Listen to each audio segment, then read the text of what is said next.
Assalamualaikum warahmatullahi wabarakatuh. Perkenalkan, saya Dodi Hendrawan, peserta pelatihan dasar CPNS golongan 3 angkatan 3 di instansi pemerintah Kota Padang. Pada kesempatan kali ini, saya akan membahas mengenai pembelajaran agenda 3 mengenai materi tentang manajemen ASN dan Smart ASN. Yang pertama mengenai manajemen ASN. Manajemen ASN adalah pengelolaan ASN untuk menghasilkan pegawai ASN yang profesional, memiliki nilai dasar, etika profesi, bebas dari intervensi politik, dan bersih dari praktik KKN. Kedudukan ASN. Berdasarkan Undang-Undang Nomor 5 Tahun 2014, ASN terbagi atas dua. Yang pertama yaitu PNS. PNS atau Pegawai Negeri Sipil merupakan warga Indonesia yang memenuhi syarat tertentu diangkat sebagai pegawai ASN secara tetap oleh pejabat pembina kepegawaian untuk menduduki jabatan pemerintah dan memiliki nomor induk pegawai secara nasional. Yang kedua yaitu P3K. P3K atau Pegawai Pemerintah dengan Perjanjian Kerja merupakan warga negara Indonesia yang memenuhi syarat tertentu yang diangkat berdasarkan perjanjian kerja untuk jangka waktu tertentu dalam rangka melaksanakan tugas pemerintah sesuai dengan kebutuhan instansi pemerintah dan ketentuan perundang-undangan. Peran ASN. Pegawai ASN berperan sebagai perencana, pelaksana, dan pengawas penyelenggaraan tugas umum pemerintah dan pembangunan nasional melalui pelaksanaan kebijakan dan pelayanan publik yang profesional, bebas dari intervensi politik, serta bersih dari praktik korupsi, kolusi, dan nepotisme. Selanjutnya yaitu fungsi dan tugas ASN. Yang pertama yaitu pelaksana kebijakan publik. Tugasnya yaitu melaksanakan kebijakan dibuat oleh pejabat pembina kepegawaian sesuai dengan ketentuan perundang-undangan. Yang kedua, pelayanan publik, bertugas memberikan pelayanan publik yang profesional dan berkualitas. Selanjutnya, yang ketiga, fungsi perekat dan pemersatu bangsa, yaitu mempererat persatuan dan kesatuan Negara Kesatuan Republik Indonesia. Selanjutnya, hak dan kewajiban ASN. Hak PNS yaitu menerima gaji, tunjangan, fasilitas, perlindungan, pengembangan kompetisi, cuti, dan jaminan pensiun hari tua. Sedangkan hak P3K sama dengan PNS, namun yang membedakan yaitu jaminan pensiun dan hari tua. Selanjutnya, kewajiban ASN. Yang pertama, setia dan taat pada Pancasila, Undang-Undang 1945, dan NKRI. Yang kedua, menjaga persatuan dan kesatuan bangsa.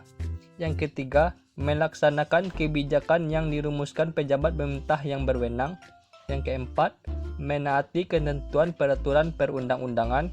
Yang kelima, melaksanakan tugas kedinasan dengan penuh pengabdian, kejujuran, kesadaran, dan tanggung jawab. Yang keenam, menunjukkan integritas dan keteladanan dalam sikap, perilaku, ucapan, dan tindakan kepada setiap orang, baik di dalam maupun di luar kedinasan. Yang ketujuh, menyimpan rahasia jabatan dan hanya dapat mengemukakan rahasia jabatan sesuai dengan ketentuan peraturan perundang-undangan. Yang kedelapan, bersedia ditempatkan di seluruh wilayah Negara Kesatuan Republik Indonesia. Kode Etik ASN. Kode etik ASN bertujuan untuk menjaga martabat dan kehormatan ASN. Berikut adalah kode etik ASN yang dapat dilihat pada gambar. Selanjutnya mengenai sistem merit. Sistem merit adalah kebijakan dan manajemen ASN yang berdasarkan pada kualifikasi, kompetensi, dan kinerja secara adil dan wajar dengan tanpa membedakan latar belakang politik, ras, warna kulit, agama, asal-usul, jenis kelamin, status pernikahan, umur, atau kondisi kecacatan. Manfaat sistem merit. Manfaat sistem merit yaitu terbagi dua, yaitu pertama bagi organisasi dan yang kedua bagi pegawai. Manfaat sistem merit bagi organisasi yaitu pertama, mendukung keberadaan penerapan prinsip akuntabilitas. Dua, mendapat mengarahkan SDM untuk dapat mempertanggungjawabkan tugas dan fungsinya. Yang ketiga, instansi pemerintah mendapatkan pegawai yang tepat dan berintegrasi untuk mencapai visi dan misinya. Sedangkan manfaat sistem merit bagi pegawai yang pertama, menjamin keadilan dan ruang keterbukaan dalam perjalanan karir seseorang pegawai. Kedua, memiliki kesempatan yang sama untuk meningkatkan kualitas diri. Mekanisme pengelolaan ASN. Dalam mekanisme pengelolaan manajemen PNS, pertama yaitu penyusunan penetapan kebutuhan, yang kedua pengadaan, yang ketiga pangkat dan jabatan, yang keempat pengembangan karir, pola karir, yang kelima promosi, yang keenam mutasi, yang ketujuh penilaian kinerja, yang ke-8 penggajian dan tunjangan, yang ke-9 penghargaan, yang ke-10 jaminan pensiunan dan jaminan hari tua, yang ke-11 disiplin, dan yang ke-12 yaitu perlindungan. Yang kedua mengenai Smart ASN. Smart ASN merupakan pegawai dengan kompetensi, kinerja, serta profesionalisme yang tinggi sehingga mampu beradaptasi dan semakin responsif terhadap perubahan dan pencapaian tujuan organisasi. Seorang ASN setidaknya harus memiliki 8 prinsip dan keahlian Smart ASN. Yang pertama yaitu nasionalisme, yaitu mengenai pandangan dan cinta tanah air. Yang kedua integritas, terlihat dari sifat jujur dan kepatuhan terhadap peraturan perundang-undangan. Yang ketiga, wawasan global, yaitu memiliki pola pikir yang adaptif dan inovatif. Yang keempat, hospitality, yaitu keramahan dalam pelayanan. Yang kelima, networking, terlihat dari membangun dan menjalin hubungan dengan orang lain atau organisasi.